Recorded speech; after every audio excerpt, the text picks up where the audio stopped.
Hello दोस्तों, मैं आपका होस्ट और दोस्त रजत भारद्वाज स्वागत करता हूं आपका एक और नए वीडियो में। तो गाइज़, आपने हमेशा सुना होगा कि शमशान आप कभी भी जा रहे हो ना, तो वहां पे कभी भी आपको पेशाब नहीं करना चाहिए, जूठा खाना नहीं खाना चाहिए, और आपको ना अगर आप कुछ खा रहे तो एक टुकड़ा आपको पहले ही शमशान में रख देना चाहिए।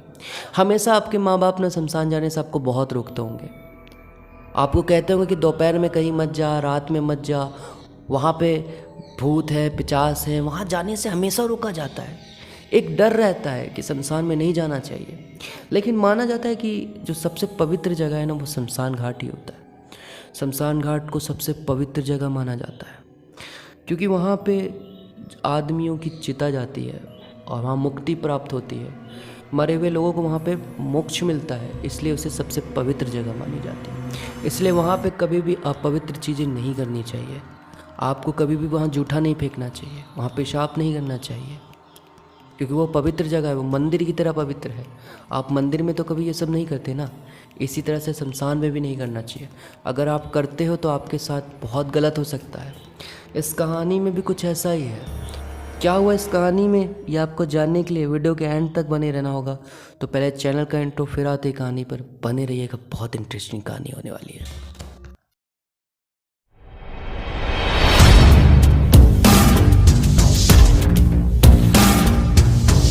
दोस्तों, ये कहानी दो दोस्तों की है, अनीश और रवि।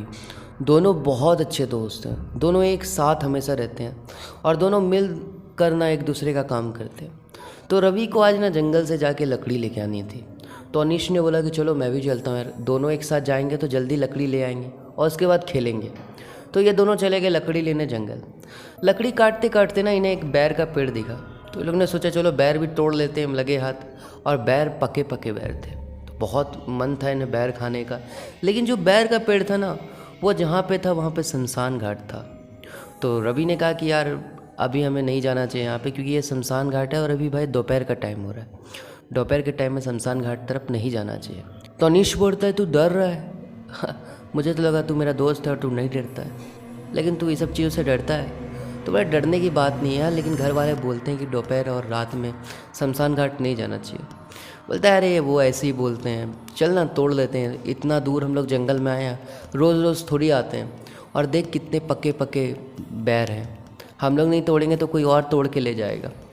तो बोलता है ठीक है चल तोड़ लेते हैं, तेरी बात मानता हूँ। और दोनों ना डंडा से तोड़ने लग जाते हैं, तोड़ लेते हैं अच्छा खासा। वो लोग बैर तोड़ के पॉकेट वॉकेट में भर के घर आ जाते हैं। और बैठ के वो लोग लकड़ी पहुंचा के अपने घर के पास बैठ के वो लोग दोनों अपना खाते हैं बैर। बैर खाने के बाद दोनों यार खेलने चल जाते हैं। खेलते खेलते अब उन्हें शाम हो जाती है। शाम होने के बाद दोनों घर चल जाते हैं। अब रात के टाइम में जो रवि है उसके घर में टीवी नहीं है। ये कहानी बहुत पहले की यार, उस समय सबके घर में टीवी नहीं था। तो रवि के घर में टीवी नहीं है, अनीस के घर में टीवी है। तो रवि हमेशा रात के टाइम में टीवी देखने के लिए अनीस के घर जाता है। तो आज भी रवि अपना जैसे खाना वाना खाया रात का और चला गया अनीश के घर। अनीश के घर जब गया ना, तो देखा कि अनीश भाई अपने बेडरूम में है बैठा हुआ। तो वह गया बेडरूम में, देख रहा कि अनीश एकदम कोने में बैठा हुआ और बहुत डरा हुआ है और उसे फीवर भी आया हुआ है। घर वालों ने बोला कि उसकी तबीयत भी ख़राब है। तो वो जाके पूछता है भाई क्या हुआ तुझे, शाम तक तो तू ठीक था, हम लोग ने खूब मस्ती की, क्या हुआ तुझे। वो बोलता है भाई मुझे पता नहीं, बहुत अजीब लग रहा है और एक डर सा लग रहा है। पर डर, तुझे कैसे डर लग रहा है? क्योंकि जो अनीस है ना, उसे कभी डर नहीं लगता यार, वो कुछ भी कर लेता है, कहीं भी चला जाता है और बहुत कम ही वो बीमार होता है। तो रवि बोलता है भाई तू कैसे डर रहा है और तू इतनी जल्दी कैसे बीमार हो गया? बीमार तो मैं बहुत जल्दी हो जाता हूँ, तू तो बहुत कम बीमार होता है। तो अनीस बोलता है पता नहीं यार क्यों आज अजीब सा लग रहा है और एक डर सा लग रहा है। मेरी धड़कनें बहुत तेज़ चल रही है और मुझे कमरे से निकलने का ही मन नहीं कर रहा है। तो बोलता है ऐसा कैसे हो सकता है, तू डॉक्टर को दिखाया? तो बोला हाँ मैंने दवाई वाई तो ली, लेकिन बुखार उतर नहीं रहा है। तो रवि बोलता है कोई नहीं यार, मैं तेरे साथ बैठता हूँ, दोनों बात उत करेंगे तो फिर बुखार भी उतर जाएगा। अब दोनों बात कर रहे हैं ना, तो धीरे धीरे अनीश और डर रहा है। अब उसके चेहरे में वो डर दिख रहा है और वो बोल रहा है कि भाई मुझे लग रहा है कि कोई मुझे ले जाएगा। बोला कौन ले जाएगा, क्या बात कर रहा है? बोला यार मुझे अजीब लग रहा है, मुझे अजीब सी आवाज़ें सुनाई दे रही है और खिड़की से मुझे कोई झांक रहा है और वो कह रहा है कि मुझे ले जाएगा। भाई मुझे डर लग रहा है, भाई मुझे डर लग रहा है। और ये अजीब तरह की बातें करने लग रहा है। रवि को भी अब ये सब सुन के डर लग रहा है कि अनीश के साथ ये क्या हो रहा है, अनीश कैसी बातें कर रहा है, और उसके चेहरे से दिख रहा है कि वो बहुत डरा हुआ है। तो रवि जाके ना अनीश के मम्मी पापा को ये सब बता देता है कि रवि बहुत अजीब सी बातें कर रहा है, और वो कभी खिड़की कभी गेट की तरफ इशारा करके बोलता है कि वहाँ से कोई उसे देख रहा है, और कहता है कि वो उसे ले जाएगा, और उसके चेहरा भी पूरी तरह से भाई डरा हुआ है। तो ये सुन के उसके मम्मी पापा आते हैं और देखते हैं कि रवि जो है ना वो बेड के नीचे घुस चुका है और बोल रहा है मुझे बचा लो, मुझे बचा लो, ये लोग मुझे ले जाएंगे, ये लोग मुझे ले जाएंगे। वो पूरी तरह से डर चुका है यार। वो 15-16 साल का लड़का है और ऐसी बात कर रहा है कि जैसे 5-6 साल का कोई बच्चा डर के बेड के नीचे छुप जाता है। वो ऐसी हरकतें कर रहा है, घर वालों को समझ नहीं आ रहा है उसके साथ हो क्या रहा है। तो उसने पूछा, तो घर वालों ने पूछा कि तुम लोग कहाँ गए थे शाम में? तो उन्होंने बोला शाम में तो हम लोग कहीं नहीं गए थे, बस पास में खेल रहे थे। हाँ, दोपहर में हम लोग लकड़ी तोड़ने गए थे। तो वो पूरी बात बताता है कि लकड़ी तोड़ते तोड़ते हम लोग शमशान घाट चले गए थे। तो ये बात जैसे सुनते हैं ना कि समझ जाते हैं कि ये शमशान घाट जाने के चलते ही इसके साथ ये सब हो रहा है। उसके बाद ये लोग पूछते शमशान घाट जाने के बाद तुमने क्या किया था वहाँ? तो ये बताता है, रवि बताता है कि हमने बैट तोड़ा था, और बस बैट तोड़ने के बाद हम लोग ने ज़्यादा कुछ नहीं किया, वापस आ गए। तो अभी ये बोल रहे बैट तोड़ने के बाद बैट ही तोड़ा, कुछ और तो किया नहीं। लेकिन फिर भी इन्हें लग रहा है कि शमशान घाट जाने के चलते ही इनके बेटे के साथ ये सब हो रहा है। ये अनीश को ऊपर बुलाते हैं और बोलते हैं डरो मत, बाहर आओ बेटा, हम लोग तुम्हारे साथ हैं, कोई तुम्हें नहीं लेके जाएगा, कोई नहीं लेके जाएगा। लेकिन वो बहुत डरा हुआ है, उसका चेहरा बता रहा है कि वो कितना डरा हुआ है। वो डर डर के कह रहा है कि पापा मुझे बचा लो, पापा मुझे बचा लो, ये लोग मुझे ले जाएंगे, ये लोग मुझे ले जाएंगे, वो देखो मुझे देख रहा है। और वो ना इशारा करता है खिड़की की तरफ। तो जब ये लोग खिड़की की तरफ जाते हैं तो देखते खिड़की में तो कोई नहीं है, लेकिन उसे खिड़की में अभी भी बहुत सारे लोग दिख रहे हैं, और वो कह रहा है कि मुझे बचा लो। अब धीरे धीरे स्थिति ना और बिगड़ती जा रही है। जैसे जैसे समय बीत रहा है वो और बिगड़ते जा रहा है। अनीश और डर रहा है। अनीश का अब शरीर कांपने भी लग चुका है और उसका शरीर ठंडा पड़ चुका है, इतना वो डर चुका है। तो अनीश के पापा बोलते हैं ना कि अब बेटा हमें पंडित जी से बात करनी पड़ेगी, क्योंकि ये समस्या और बढ़ती जा रही है। अगर इसे सही समय पर हमने नहीं रोका तो शायद अनीश के साथ कुछ गलत भी हो सकता है। तो रवि जाता है, पंडित जी को बुलाता है, क्योंकि गांव में पंडित जी रहते हैं। तो रवि जाके पंडित जी को बुला के लाता है। पंडित जी को सारी बात बताई जाती है। तो पंडित जी अनीश के पास बैठते हैं और बोलते हैं बेटा तुम जब शमशान घाट गए थे तो क्या क्या किया था तुमने? तो अनीश सारी बात बताता है और एक चीज़ बताता है जो रवि को भी नहीं पता थी, और वो बात थी कि अनीश ने ना शमशान घाट में पेशाब कर दिया था। कहा जाता है कि शमशान घाट में कभी पेशाब नहीं करना चाहिए, ऊपर से वहाँ तो जूठा भी कभी नहीं छोड़ना चाहिए।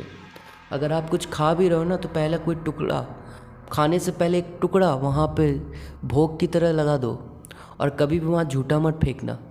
शमशान घाट एक बहुत पवित्र जगह होती है, वहाँ पे कभी भी हमें ऐसा चीज़ें नहीं करनी चाहिए। और अनीस की सबसे बड़ी गलती थी कि वहाँ पे जाके उसने पेशाब कर दिया था, जिसके चलते शमशान के जो भूत प्रेत थे ना वो इसके पीछे लग चुके थे, और इसे बचाना बहुत मुश्किल हो चुका था, क्योंकि वो पीछा करते करते इनके घर तक आ चुके थे। तो पंडित जी ने कहा कि आपके बेटे ने तो बहुत बड़ी गलती कर दी है, अब इसे बचाने के लिए हमें शमशान घाट जाना होगा, और जो मसान देवता है ना उनसे माफ़ी मांगनी होगी। शमशान घाट की जो रक्षा करते हैं ना उसे मसान देवता कहते हैं। मसान देवता शमशान घाट के मान लो एक रक्षक हैं, वो शमशान घाट में रहते हैं और सब भूत प्रेत उन्हीं की पूजा करते हैं, वो वहाँ पे सबसे ताकतवर है। पंडित जी ने कहा अब हमें मसान जाना होगा और मसान देवता की पूजा करनी होगी और उन्हें भेंट देनी होगी, उसके बाद ही आपका बच्चा बच सकता है। तो ये लोग रात के समय भाई शमशान घाट गए, और जो मसान देवता का जहाँ मंदिर था ना वहाँ जाके ये लोग ने पट्ठे की बलि चढ़ाई, माफ़ी मंगवाई, और जो अनीश है उसे माथा टेकवाया और उसे शमशान के 7 चक्कर कटवाए गए। उसके बाद ही जाके जो अनीश है ना वो नॉर्मल हुआ, लेकिन फिर भी वो डर रहा था, उसके अंदर से डर अभी तक नहीं गया था। उसे घर लेके आया गया। घर लेके आने के बाद पंडित जी ने उसके हाथ में मूली बांधी, लेकिन वो डरे जा रहा है। हाँ, अब उसे ना जो चीज़ें दिख रही थी वो दिखना बंद हो चुकी है, उसे आवाज़ आना बंद हो चुकी है, लेकिन उसके अंदर से डर नहीं गया अभी तक, वो डरे जा रहा है।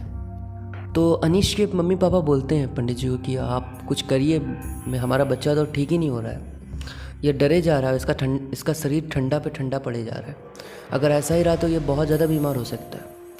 तो उन्होंने कहा कि अब आप इन्हें हनुमान मंदिर ले जाइए और वहाँ पे जाके इसे बैठाइए और वहाँ पे जाके इसे हनुमान चालीसा पढ़ाएं। तो फिर इसे पास में जो हनुमान मंदिर है वहाँ लेके जाया गया, वहाँ पे जाके इसने हनुमान चालीसा पढ़ाई। तब जाके इसके अंदर जो डर था ना वो दूर गया और वो धीरे धीरे नॉर्मल हुआ। फिर ये घर आए, घर आने के बाद यार इसने कहा कि आज के बाद कभी भी मैं संसार नहीं जाऊँगा, क्योंकि इसने मान लिया था कि इसने जो भी गलती की थी ना बहुत बड़ी गलती की थी और सही समय पे इसके घर वालों ने बचा लिया। अगर ये मसान जाके मसान देवता को बलि नहीं चढ़ाते ना तो शायद इसके साथ बहुत गलत हो सकता था और जो प्रेत आए थे वो इसे ले भी जा सकते थे। तो कभी भी आप लोग ये गलती मत करिएगा, शमशान जाके कभी भी पेशाब उशाब जूठा खाना मत फेंकिएगा, वरना आपके साथ भी ये हो सकता है। तो शमशान जाए हमेशा सतर्क रहे, वहाँ कुछ भी ऐसा ना करें। अगर आप कुछ खा भी रहे हैं वहाँ पे ना तो सबसे पहले भोग वहाँ पे रख दें, खाने से पहले एक टुकड़ा तोड़ के वहाँ रख दें। इससे क्या होगा कि वो जो बलाएं हैं वो आपके ऊपर नहीं आएंगी। तो बताएं दोस्तों कहानी कैसी लगी, अच्छी लगी तो लाइक करें, चैनल पर नए तो सब्सक्राइब करें। फिर मिलते हैं दोस्तों ऐसी ही नई कहानी के साथ, अभी के लिए बस इतना ही दोस्तों।